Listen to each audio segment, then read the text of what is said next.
Welcome to worship. On this last day of Holy Week, a day that we have been dreading, walking towards, we've known as we've been on the journey in Lent, on the road to Jerusalem this past Sunday as we entered with Jesus in this parade of unusual parades into Jerusalem. We find ourselves in a time when everything that is normal, if there is a normal for us, has been forced away, stripped away. Our frustrations, our anxiety, our fear, whatever emotions you've been dealing with, and likely many of them, hopefully some joy mixed into that as well as we seek God out in each day together. But it's brought us to this place tonight where we sit with very real feelings of the urgency to move past this part of the story, the reality that we have been sitting in the muck with Jesus along this journey, that we have been rising in our own sense of stress or anxiety or discomfort even. And here we are on a night that as Christians we know is coming, and we always wish we could turn our backs to it. But once again, we can't. We bring all of those emotions that we've been feeling with us as we hear the story shared with us again in a little different way this year, with the voices of 7 different readers, 8 including me, that are all in their places of stay-at-home order, sharing a piece of the story from each of the 4 Gospels as we have them. This is not one cohesive view from one Gospel writer. These are pieces and snapshots from each of the sets of eyes that guide us in these Gospels. Each of the readers will share which text that they are reading as we go through this service of Tenebrae, a service of the lights that go out until the end of this night. Let us go on this journey together. I'll be reading from Matthew 26, verses 20 through 25. When evening came, Jesus was reclining at the table with the 12, and while they were eating, he said, "I tell you the truth, one of you will betray me." They were very sad and began to say to him one after the other, "Surely not I, Lord." Jesus replied, "The one who has dipped his hand into the bowl with me will betray me. The Son of Man will go just as it is written about him. But woe to that man who betrays the Son of Man. It would be better for him if he was not born." Then Judas, the one who would betray him, said, "Surely not I, Rabbi."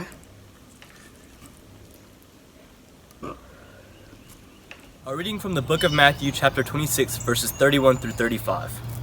Then Jesus told them, "This very night you will all fall away on account of me, for it is written, 'I will strike the shepherd, and the sheep of the flock will be scattered.' But after I have risen, I will go ahead of you into Galilee." Peter replied, "Even if all fall away on account of you, I will never." "I tell you the truth," Jesus answered, "this very night, before the rooster crows, you will disown me 3 times." But Peter declared, "Even if I have to die with you, I will never disown you." And all the other disciples said the same. A reading from Mark, chapter 14, verses 32 to 42. They went to a place called Gethsemane, and he said to his disciples, "Sit here while I pray."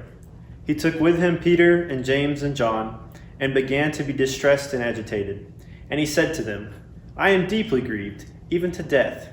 Remain here and keep awake." And going a little farther, he threw himself on the ground and prayed that, if it were possible, the hour might pass from him. He said, "Abba, Father, for you all things are possible. Remove this cup from me, yet not what I want, but what you want." He came and found them sleeping, and he said to Peter, "Simon, are you asleep?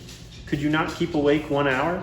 Keep awake and pray that you may not come into the time of trial. The spirit indeed is willing, but the flesh is weak."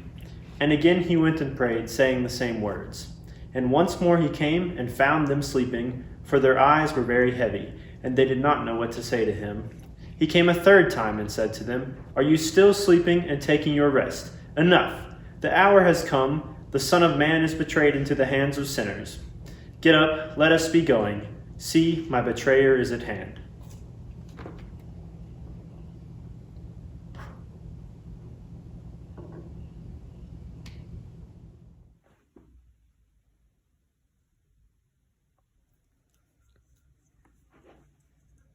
The reading is from Matthew 26, verses 47 to 52. And while he was speaking, behold, Judas, one of the 12, with a great multitude with swords and clubs, came from the chief priests and elders of the people. Now his betrayer had given them a sign, saying, Whomever I kiss, he is the one. Seize him. Immediately he went up to Jesus and said, Greetings, Rabbi, and kissed him. But Jesus said to him, Friend, why have you come? Then they came and laid hands on Jesus and took him. And suddenly one of those who were with Jesus stretched out his hand and drew his sword, struck the servant of the high priest, and cut off his ear. But Jesus said to him, Put your sword in its place, for all who take the sword will perish by the sword.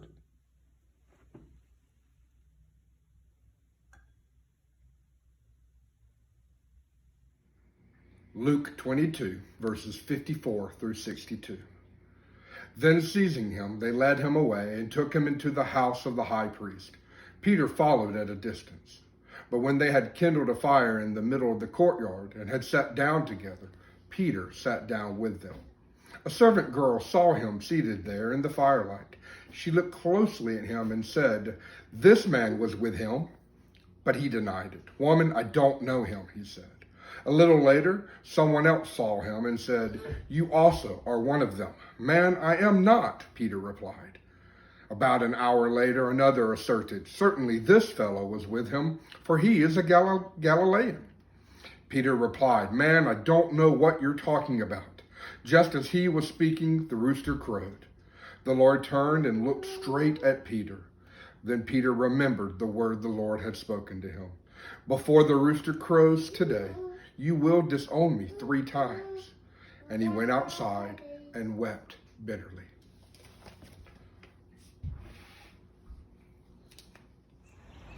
A reading from the book of John, chapter 18, verses 33 to 38.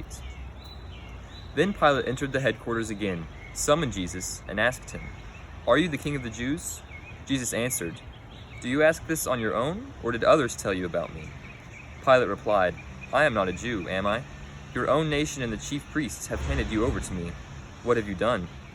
Jesus answered, My kingdom is not from this world. If my kingdom were from this world, my followers would be fighting to keep me from being handed over to the Jews. But as it is, my kingdom is not from here. Pilate asked him, So you are a king? Jesus answered, You say that I am a king. For this I was born, and for this I came into the world, to testify to the truth. Everyone who belongs to the truth listens to my voice. Pilate asked him, What is truth? Matthew 27, verses 20 through 26. Now the chief priest and the elders persuaded the crowds to ask for Barabbas and to have Jesus killed. The governor again said to them, Which of the 2 do you want me to release for you? And they said, Barabbas. Pilate said to them, Then what should I do with Jesus, who is called the Messiah? All of them said, Let him be crucified. Then he asked, Why? What evil has he done? But they shouted all the more, Let him be crucified. So when Pilate saw that he could do nothing, but rather that a riot was beginning, he took some water and washed his hands before the crowd, saying, I am innocent of this man's blood. See to it yourselves. Then the people as a whole answered, His blood be on us and on our children. So he released Barabbas for them, and after flogging Jesus, he handed him over to be crucified.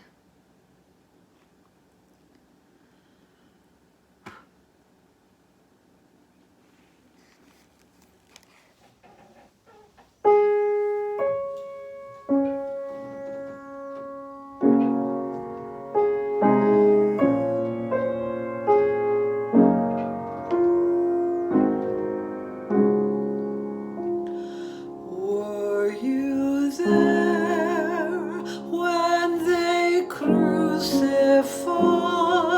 my Lord?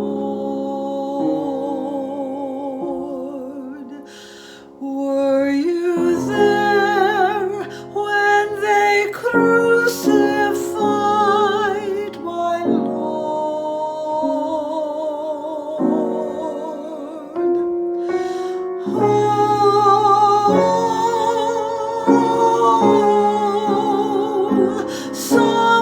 Sometimes it causes me to tremble, tremble, tremble. Were you there when they crucified my Lord? Were you there when they nailed him to the tree? Were you there when they nailed him to the tree?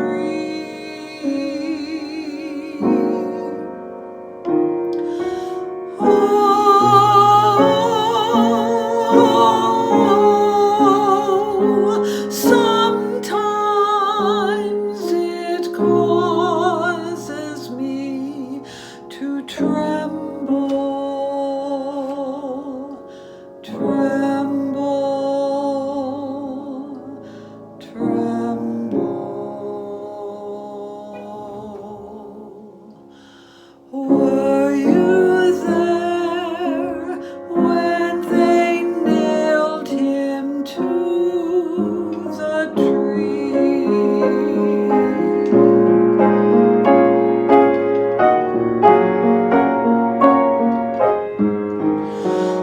Were you there when they laid him in the tomb? Were you there when they laid him in the tomb?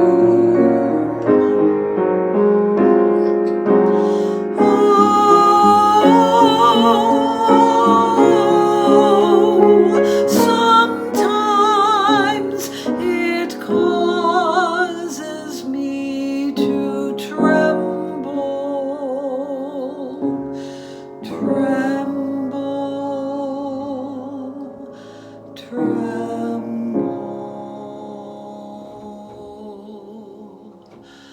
Were you there when they crucified my Lord?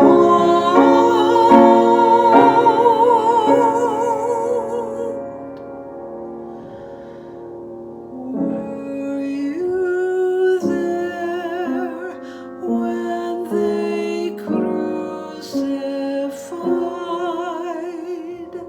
my Lord?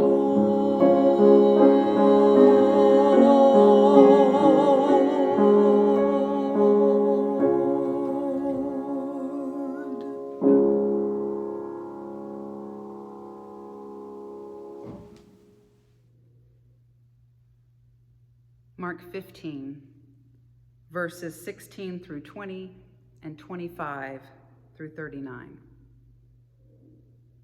Now hear these words. Then the soldiers led him into the courtyard of the palace, that is, the governor's headquarters, and they called together the whole cohort, and they clothed him in a purple cloak, and after twisting some thorns into a crown, they put it on him, and they began saluting him, "Hail, King of the Jews!"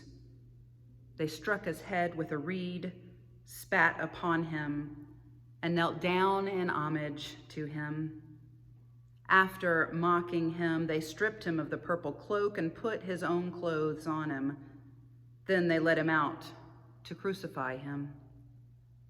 It was 9 o'clock in the morning when they crucified him. The inscription of the charge against him read, "The King of the Jews." And with him they crucified 2 bandits, one on his right and one on his left.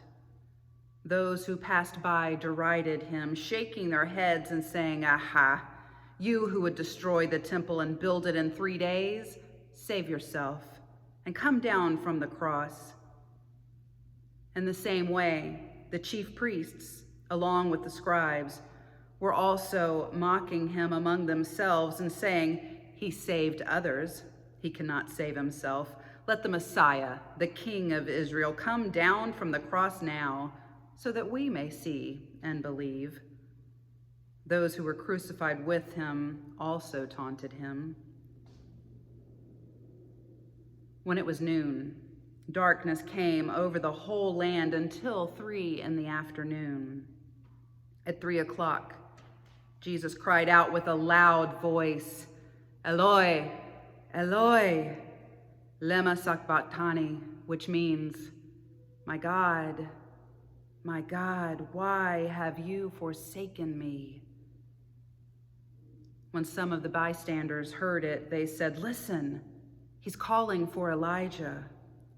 And someone ran and filled a sponge with sour wine, put it on a stick, and gave it to him to drink, saying, "Wait, let us see whether Elijah will come to take him down."